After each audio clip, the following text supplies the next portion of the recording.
The episode begins with a disoriented and panicked Alma Solares being interrogated by the police. She's drenched in blood, trembling, and clearly in shock. The officers ask her about a mysterious death, but neither the victim nor the circumstances are immediately revealed, adding suspense from the very first minute. The story flashes back to years earlier, introducing Alma Solares, a successful and intelligent law professor. She is married to Leonardo Solares, a prominent judge, and they have a teenage daughter, Zoe.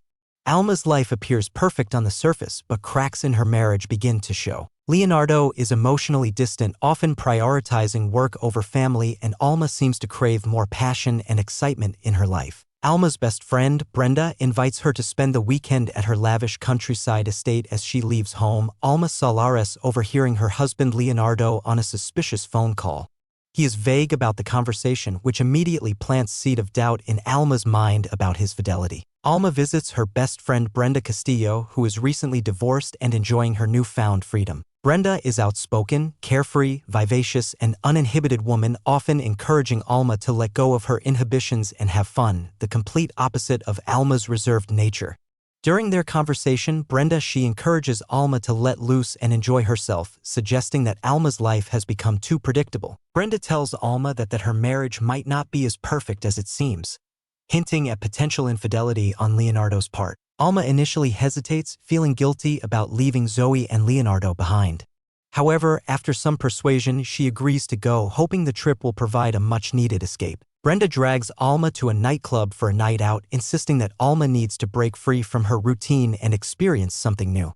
At the club, Alma meets a young, dangerously attractive man in his early 20s, Darío. The attraction between them is instant and electric. Darío is confident, charming, and full of mystery. Exactly the opposite of Alma's structured, controlled life. Alma resists at first, trying to remind herself she's married, but the sexual tension between her and Darío is impossible to ignore. They flirt, dance, and drink, and the lines between right and wrong begin to blur. Alma, intoxicated and emotionally vulnerable, begins to let her guard down. The tension between them builds throughout the night, culminating in a moment of intense connection. Despite her initial hesitation, Alma finds herself drawn to Darío's charismatic presence. After the nightclub, Alma gives in to temptation and spends the night with Darío. Their encounter is intense and passionate, marking a stark departure from Alma's usual life.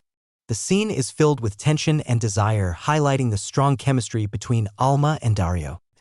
Alma and Darío give in to their desires and sleep together. The scene is passionate and charged with emotion, marking a pivotal moment in Alma's life. However, the encounter is also tinged with guilt and regret, as Alma is acutely aware of the betrayal to her husband. The next morning, Alma wakes up in Brenda's bed. Alma tries to return to normal life, but she's haunted by guilt and also desire, horrified by what she has done. She quickly tells Darío to leave, trying to distance herself from the situation. Darío, on the other hand, seems unfazed, further complicating Alma's feelings. In the early morning, Brenda comes back home after spending the night out with her own lover. She's in high spirits, laughing and glowing from her own adventures. Alma looks disheveled, her dress from the party still on, makeup slightly smudged, all signs of a wild night. Brenda playfully wakes Alma up, teasing her like only a close best friend can. There's a mix of curiosity and excitement in Brenda's tone because she senses Alma has a story to tell, and Brenda loves drama, especially when it comes to sex. When Brenda asks what happened, Alma is hesitant at first, but she eventually confesses that she hooked up with Darío. Alma seems both shocked and thrilled by her own actions, as if she can't believe she crossed that line. Brenda tells Alma it's just sex, nothing more, and encourages her not to feel guilty. She insists that a little fun won't hurt anyone, especially if Leonardo has been distant and suspicious lately. Alma can't hide that she feels guilty and conflicted. She keeps insisting it was a mistake and that it meant nothing, but her face tells a different story. This is a classic Brenda versus Alma moment, where Brenda represents sexual freedom and Alma represents repressed desires and societal expectations, a contrast that runs through their whole friendship. As Alma drives, her mind drifts back to the steamy moments she shared with Darío. The scene cuts between her present drive and vivid memories of their passionate night together. These flashbacks are sensual and charged with emotion, highlighting the magnetic pull she feels toward him. After returning from her weekend getaway, Alma arrives home to find her husband, Leonardo, and his brother, Esteban, sitting in the living room playing video games. Alma greets them politely, masking her inner turmoil and guilt over her recent actions. Leonardo acknowledges her with a brief glance and a smile, seemingly unaware of her emotional state. Alma quickly excuses herself and heads to her bedroom, where she closes the door behind her. Alone in the quiet space, she is overwhelmed by conflicting emotions: guilt over her infidelity, fear of being discovered, and lingering thoughts about Darío. Brenda is at home. The alarm system suddenly rings, signaling that someone has arrived at the house. The abrupt sound breaks the silence, causing Brenda to pause and check the security monitor. She hesitates for a moment, unsure how to react, but ultimately decides to open the door. As she approaches the entrance, the scene cuts, leaving the audience in suspense about what will happen next. Alma dreams of seeing Darío swimming in her backyard pool. The water glistens under the moonlight as Darío moves effortlessly, his presence magnetic and alluring. Unable to resist, Alma walks toward the pool, steps into the water fully clothed, and approaches him. Their eyes lock with intense passion, and they give in to their desires, engaging in a steamy and intimate moment in the pool. Suddenly, the dream takes a dark turn as her husband, Leonardo, arrives home unexpectedly with his secretary. Seeing Alma with Darío in the pool, Leonardo is consumed by rage. He pulls out a gun and fires at Darío without hesitation. The sound of the gunshot echoes as Alma screams in horror. Just as the chaos unfolds, Alma jolts awake in her bed, gasping for breath. She realizes it was all a vivid dream, but the emotions linger. Her guilt, fear of being caught, and undeniable attraction to Darío remain palpable. As Alma wakes up in the morning and notices that her husband, Leonardo, is taking a bath. Curious and slightly suspicious, she approaches the bathroom and asks him why he came home late at night without informing her. Leonardo responds calmly, saying he didn't want to disturb her. As they continue their conversation, a notification arrives on Leonardo's phone. Alma, intrigued, asks if she can read the message. However, Leonardo quickly steps out of the bath, dripping wet, and insists on reading it himself. He grabs the phone and checks the message without revealing its content to Alma.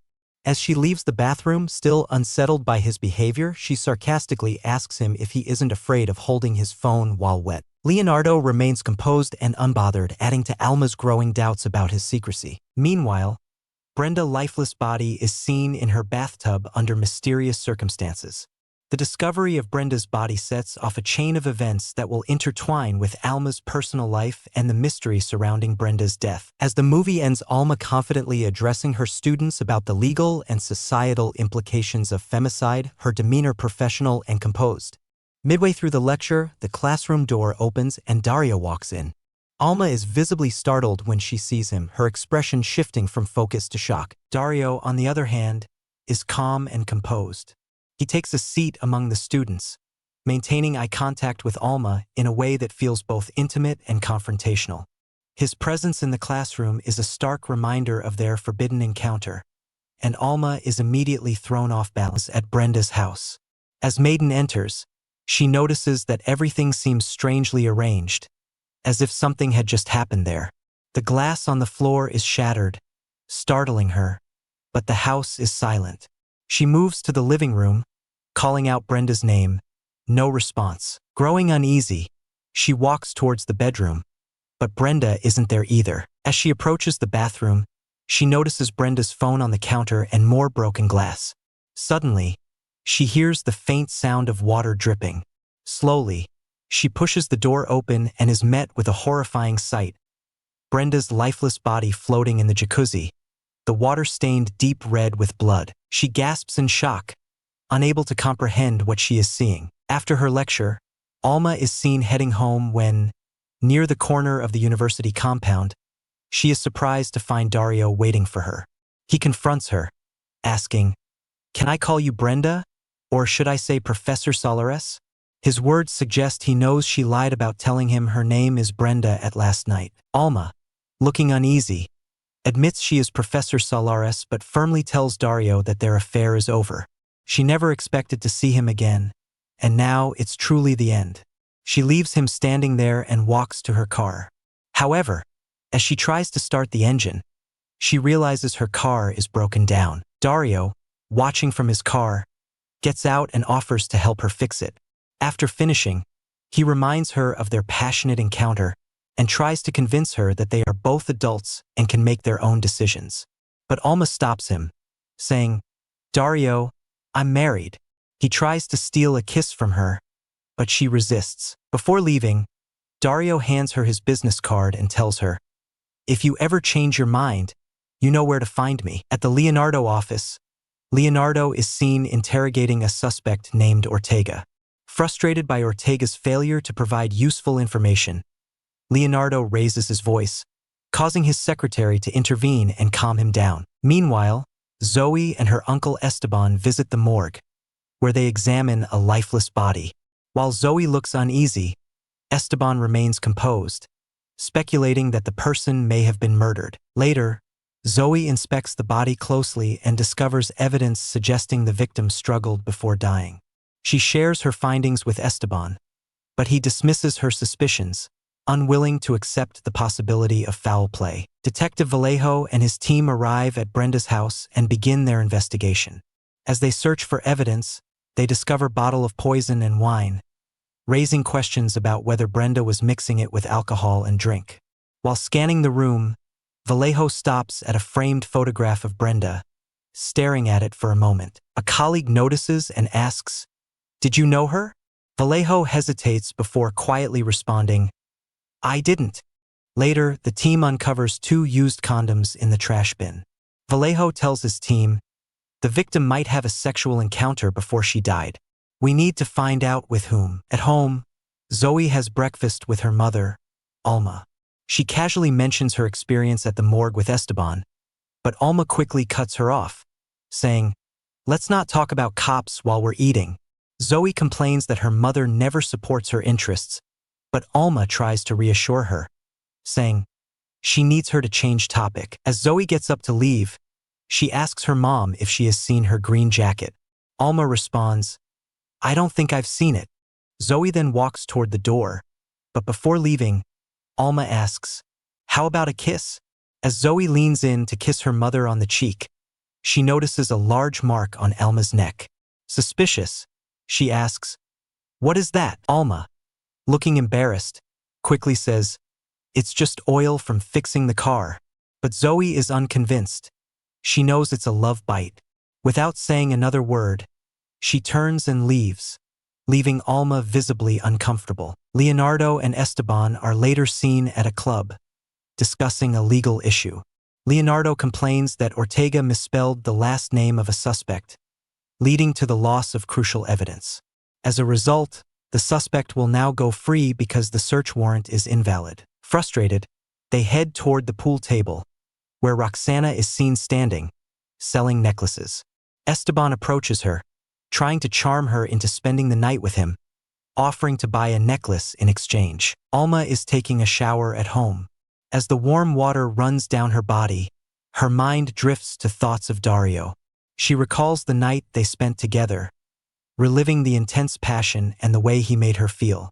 As she finishes her bath, she picks up her phone and calls Brenda. But Brenda's phone is offline. Confused, she leaves a voice message, "Guess who showed up at my seminar today?" Expecting Brenda to respond, she sets her phone down and walks away, unaware of the tragic truth. The next day, Alma visits a lawyer to discuss her marriage problems. She confesses that although she and Leonardo still live together and raise their daughter, their love has faded. Leonardo is too busy with work, legal cases, and his assistant, and Alma suspects he might be having an affair. Frustrated, she admits she is considering divorce. The lawyer advises her to have a secret affair before making any final decisions, warning that loneliness can lead to regret. As Alma listens, her thoughts once again wander to Darío. She remains silent, but her emotions suggest she is already considering a new relationship with him. While Alma struggles with her personal turmoil, her daughter Zoe enjoys a carefree afternoon at the swimming pool with her friend Karina. Unaware of her mother's troubles, she laughs and shares stories about love and relationships. At the club, Esteban finally gets what he wants from Roxana. As they share an intimate moment, Esteban receives a call from Detective Vallejo. The detective tells him, "Brenda is dead. We found her body." Hearing this, Esteban freezes, his mind flashing back to a past moment when he and Brenda had a encounter. Alma arrives at her husband's office. As she enters, She finds Leonardo holding a necklace and helping his assistant. Edit, put it on. Instantly, she realizes what's happening. I knew it, she says, her voice laced with disappointment. Leonardo tries to explain, but Alma doesn't want to hear it. Edit attempts to intervene, but Leonardo stops her, saying, "This is between me and my wife." Alma glares at them both, calling them shameless before storming out of the office. On the way home, her mind drifts to memories of the passionate love she once shared with Leonardo, wondering when it all changed. That night, Alma drives to Dario's office, sitting inside her car as the rain pours heavily. Inside, Darío is at his desk, staring at a picture of Alma's family on his computer. When he notices Alma watching him from outside, he quickly rushes out to meet her. But before he can reach her, she starts her car and drives away, tears streaming down her face. Zoe, meanwhile, is at home with Karina, enjoying a light-hearted conversation. As teenagers, they share their thoughts on love, relationships, and attraction. Karina opens up about her past feelings for a girl and expresses her curiosity about Zoe. Karina confesses that she once had feelings for a girl named Carmelita back in kindergarten. Curious, Zoe asks, "How was it?" Instead of answering, Karina leans in and kisses Zoe, revealing that she has feelings for her. Stunned, Zoe quickly pulls away, rejecting Karina's advances. Finally, Alma returns home, only to find Esteban and Leonardo waiting for her. Leonardo embraces her gently and whispers, "Brenda is dead." Shocked, Alma stiffens, then pulls away and walks to the couch, tears welling up in her eyes. As she sits down, she murmurs to herself, "How did I not see it coming? I'm such an idiot." The episode ends with Alma breaking down in tears, devastated by the loss of her best friend and the crumbling state of her own life. If you enjoyed this recap, don't forget to subscribe and turn on notifications for the next episode.